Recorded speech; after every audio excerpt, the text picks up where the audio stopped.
Wine and hip hop, wine and music. Turn me up, bro. Know what it is. Welcome to Wine and Hip Hop TV, a deep dive into the footage of our critically acclaimed podcast, Wine and Hip Hop. So today we're gonna take a look at some unreleased footage that shows y'all where our journey began. If I could have a glass of wine with any rapper, dead or alive, it'd probably be the Notorious B.I.G.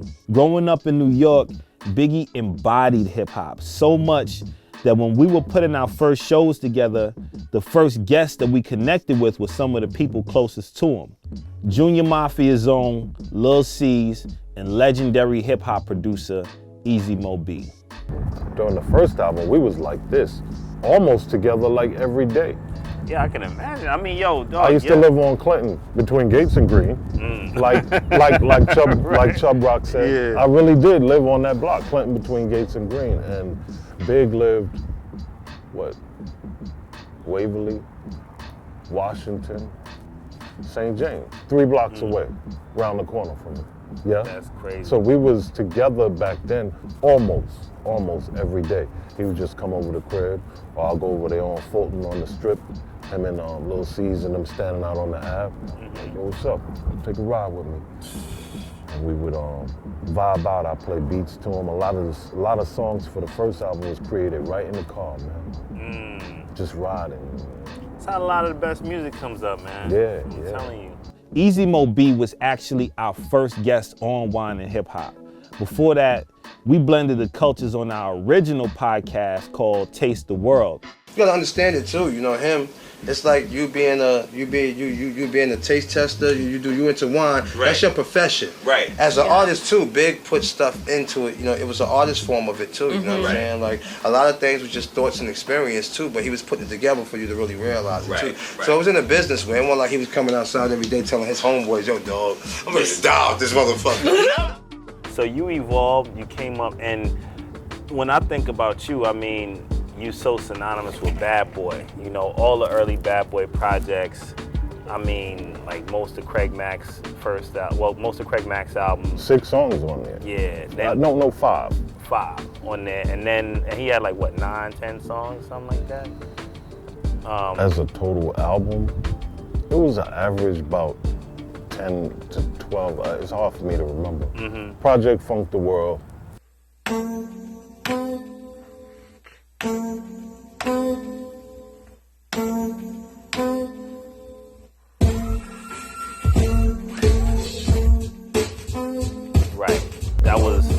Like your signature style is on there, and then also Ready to Die, right? All early Bad Boy, you know, that shit. That's the essence right there. How did you get involved with Bad Boy? How did you start producing with them? At that time, I was managed by Rush. Well, Russell Simmons, he had Rush Artist Management, but he created another division called Rush Producers Management. It was Francesca Sparrow, rest in peace, at Rush, that told me to go up to a meeting up there to play some tracks for a new artist.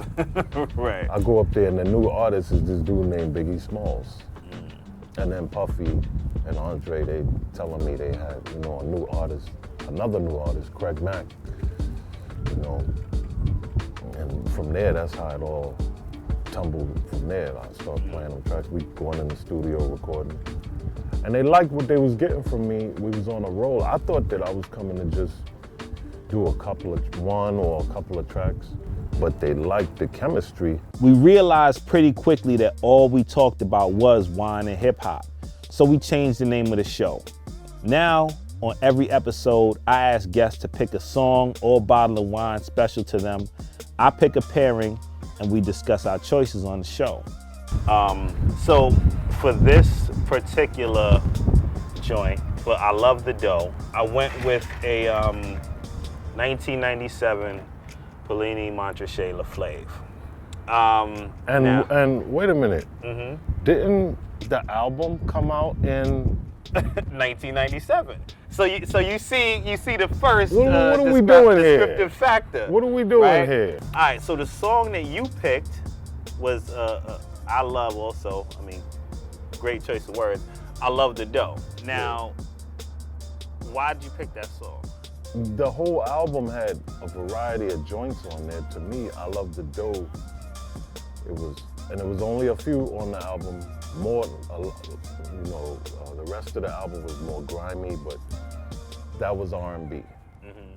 That also happened to be one of the shiniest, glossiest records on the album. Right. In terms of the texture, the songs, like he had a lot of gritty stuff. On that second album was a more polished direction they was moving in anyway. So this was the next notch up. And interesting thing about I Love the Dough is that was meant for the first album. That was meant for Ready to Die. Yeah. I Love the Dough was meant for Ready to Die. The sample. Yeah, okay. That beat. That's crazy. I presented that towards the end of the last album. And Papa was like, nah, man, what we doing? So the second album Papa around. was turning down a shiny suit song? Mind you, on the second album, I submitted something like 70-something, almost 80 beats. Damn. And guess what? He turned all of them down. Wow. Because I was still coming with the Ready to Die approach. You know, grimy, the give me the loot, one. Yeah. And every time I came, he was like, nah. So I'm looking at what the other producers is doing, how the album is taking shape.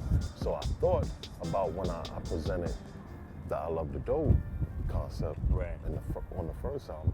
I came back to him, I said, yo, so what about that I Love You More joint? And I remember he said, yo, so hook it up, nigga. That's what he said. So I went back home and I hooked it up. In the same day, I took that one and going back to Cali. I tracked the beat. Biggie and Jay-Z, they showed up. Mind you, R. Kelly was running over a little bit.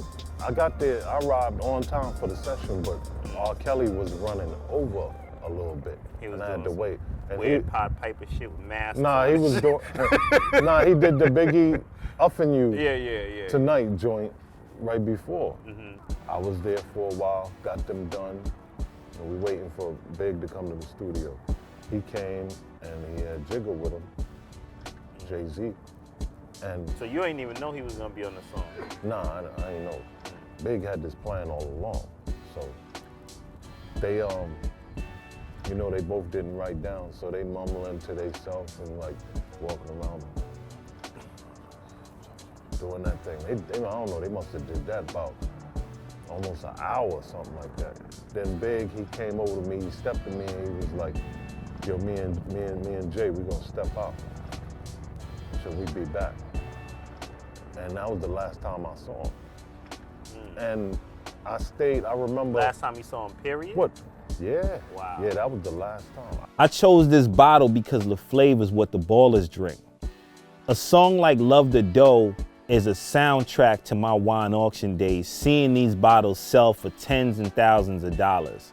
So here's my bro and business partner, Michael Jessen, an OG in the wine business, talking about why these bottles are so damn expensive. Wine, first of all, there's such a romance around it. And there's certain wines that are considered the best of the best, that have rarity, that are hard to get, that are considered the pinnacle of wine experience. For example, Burgundy. Burgundy are some of the most expensive wines. And why? There's very little of it compared to a wine you may see on the shelf at your local supermarket or wine store. A lot of the bigger brand wines can be literally tens of thousands, if not hundreds of thousands of case production. And not to even go into how the wines are made or the level of quality or what's going into it. But something like a Burgundy can be as little as 100 cases, sometimes even less than that, 50 cases, 25 cases. So one side of wines being really expensive is obviously when the supply is low and demand is at a certain level where that thing intersects, you got a price theoretically. That's the economics of it. So supply and demand. So I chose Leflaive specifically because they're a super prestigious producer from Burgundy, high end. They definitely one of the greats. BIG is one of the greats. I have to admit though, not the average type of Chardonnay, white type of wine that I've drank before. I don't know, and this just feel like some ballish shit. You know, this sounds like I should be drinking this, listen to I Love the Dough on a fucking rooftop. It's just so crazy that you have a bottle from 97. I didn't have a classic wine education. Everything I learned came through conversations just like this. So the idea behind the show was to recreate that experience, the cultural exchange, if you will. Now, I walked away learning more about Big, and I know both of these guys walked away with a better appreciation of wine. That's what we do here at Wine and Hip Hop TV. But make sure you hit us up in the comments. Let us know what you're thinking. Let us know what you're drinking. Let us know what you're pairing. Yo, that was important. 1997. 1997 is also an iconic year in terms of hip hop. If you ask me, oh wow, he really pairing this wine and food thing together. It's a whole vibe. It's a whole vibe. I like this show. You need to invite me at least once a week.